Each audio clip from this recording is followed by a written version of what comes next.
नमस्कार।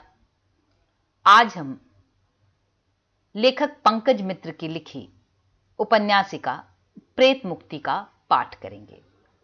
मैं डॉक्टर ईतू सिंह आपका अपने चैनल अर्थात में स्वागत करती हूँ, जिसके अंतर्गत मैं साहित्य की विविध विधाओं से आपका परिचय कराती हूँ। आज हम इस उपन्यासिका या लघु कहानी लंबी कहानी का पाठ करेंगे। कई भागों में इस उपन्यासिका को हम पूरा करेंगे।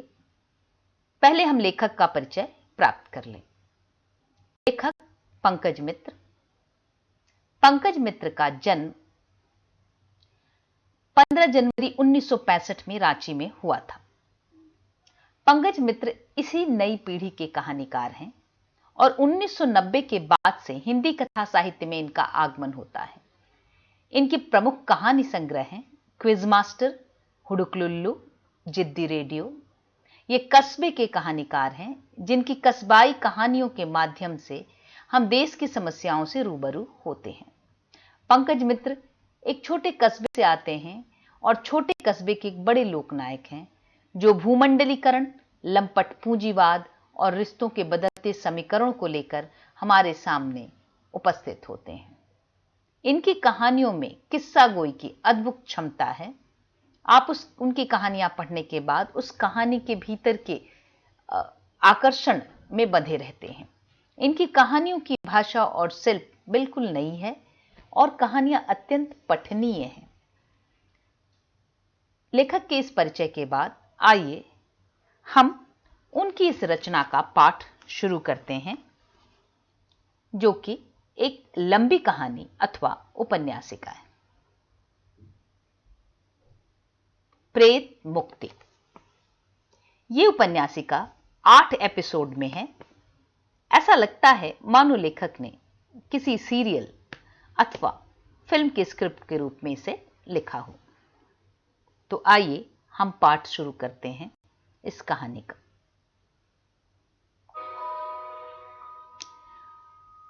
बहुत दूर से देखें, मतलब कैमरे की जबान में जिसे लॉन्ग शॉट कहते हैं, तो ऊंचे ऊंचे साल वृक्षों के बीच एक हरे रंग के धब्बे सा दिखने वाला मकान नहीं, क्योंकि कैमरा ज्यों ज्यों पास आता जाएगा यह धब्बा बड़ा होता हुआ मकान की परिभाषा से बाहर चला जाएगा। ऊंची दीवारों पर काई की परत इसे हरे रंग का बना रही है। जंगल की निझूम शांति कभी किसी पंडुके के डहुकने से थरथरा जाती तो इतना बड़ा मकान जैसे मेंशन कहना ज्यादा उचित होगा, हल्का सा कांप कर रह जाता। गोथिको रोमन शैली के खंभे दूर से ही दिखाई पड़ते, लेकिन पास आते ही जैसे काई लगी दीवारों के पीछे सब कुछ रहस्य के गहरे हरेपन में छिप जाता। जगह से झरे हुए प्लास्टर, खालीपन पर भी हरे का कब्जा हो गया था। शाल के पटरों से बने और तारकोल से पुता विशाल काय दरवाजा थोड़ा अस्वाभाविक सा लगता है।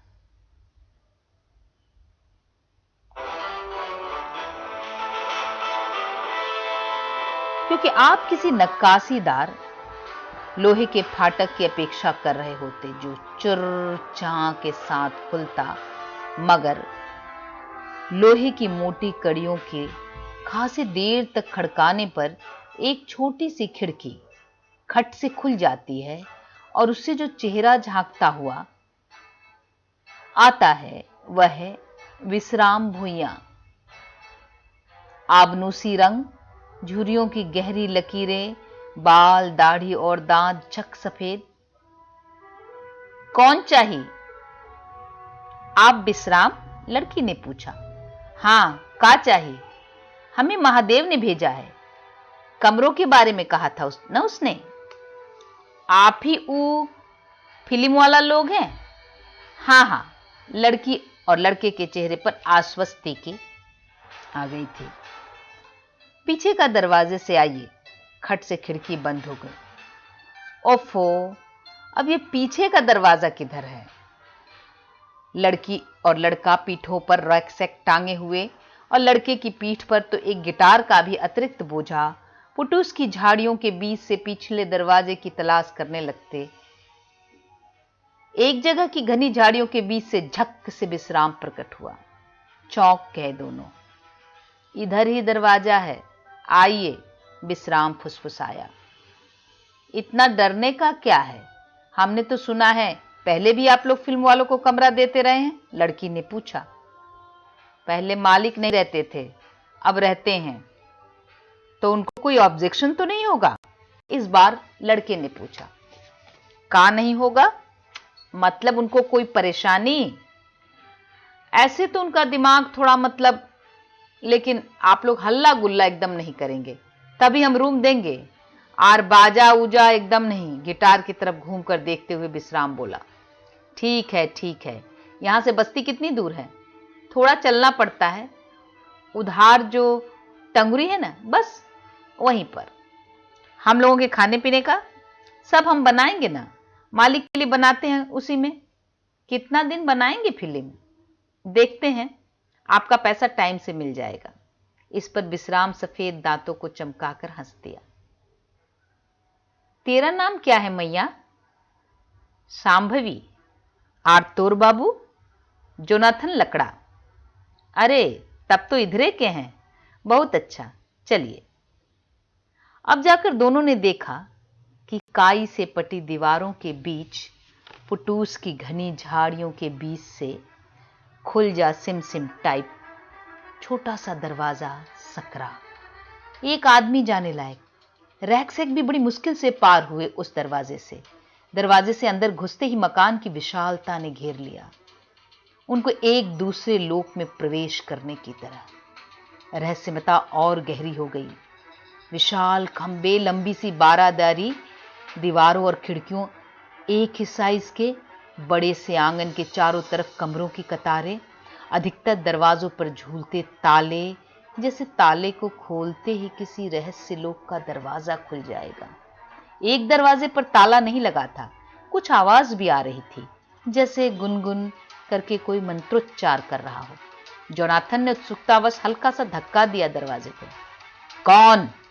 भारी आवाज के साथ गुगुल धूप धुएं का बवंडर बाहर निकला। कोई नहीं, हम हैं विश्राम। ओ, भारी आवाज फिर गुनगुन में खो गई। मालिक? शांभवी की निगाहें विश्राम की तरफ उठी। अरे नहीं, आप ही लोग की तरह के साधु हैं, तंत्र मंत्र कुछ करते हैं। बोले यहीं शांति है, तो हम बोले रह जाइए।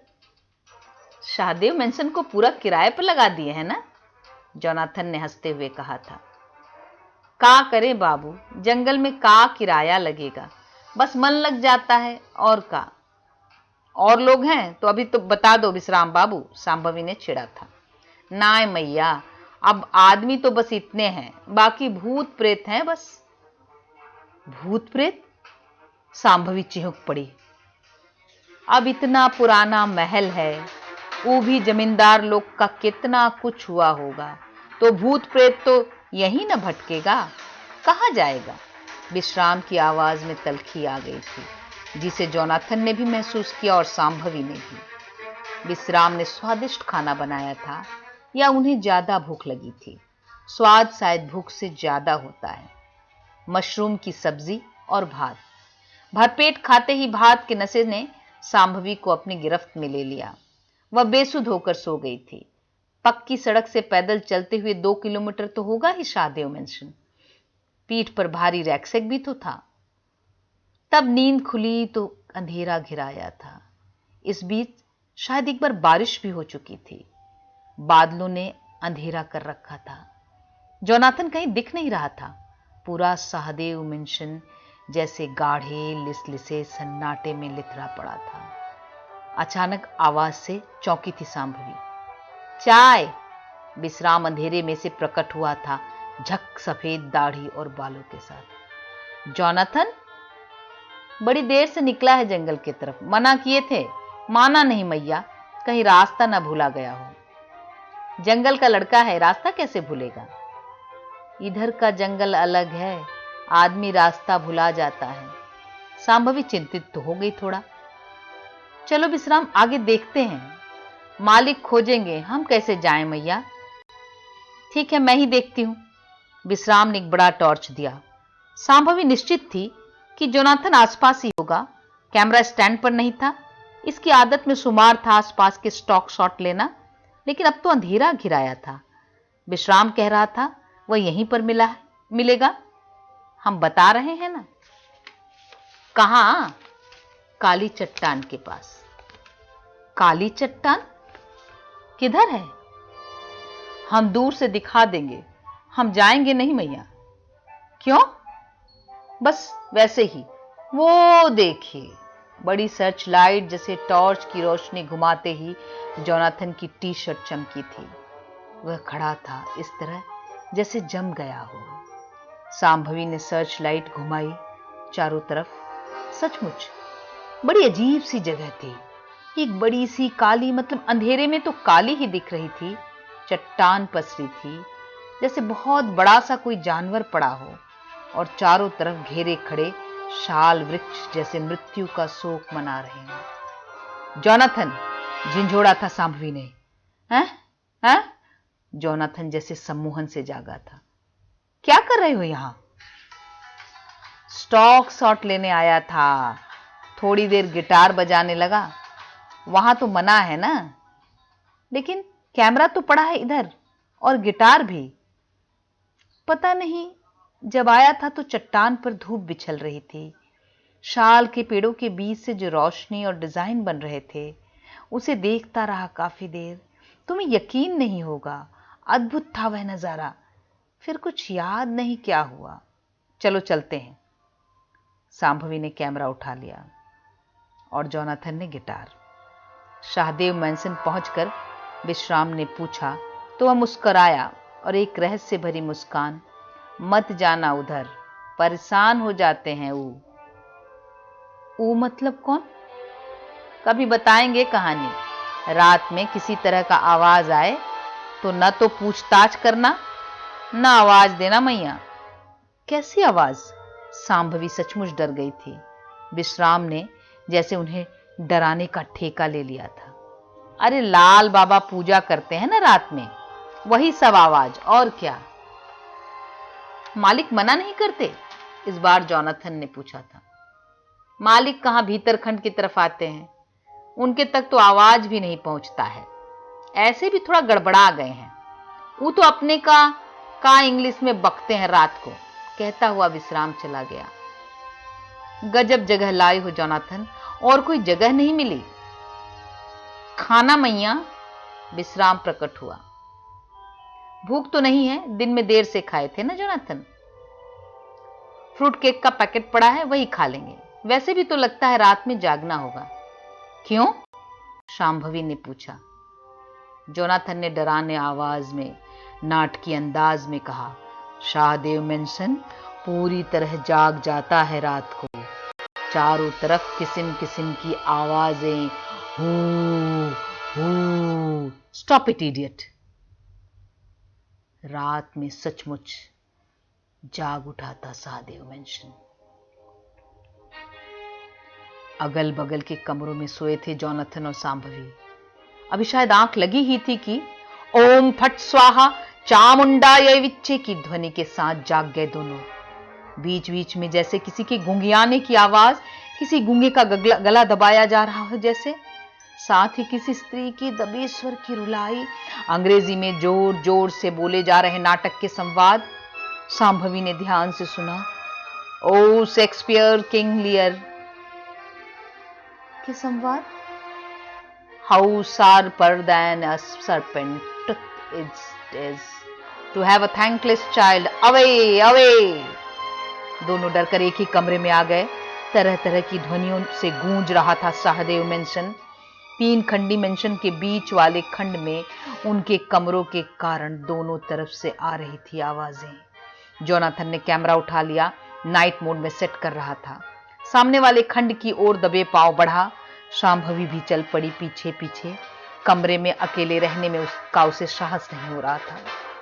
लंबी बारादरी पार करके किंग लियर के संवाद तेज हो गए। कमरे में बड़ा अद्भुत सा दृश्य था। दरवाजे की फांक से, कैमरे की आंख से देख रहे थे दोनों। यहां खत्म होता है एपिसोड 1। अगले भाग में आगे के एपिसोड सुनेंगे हम। धन्यवाद।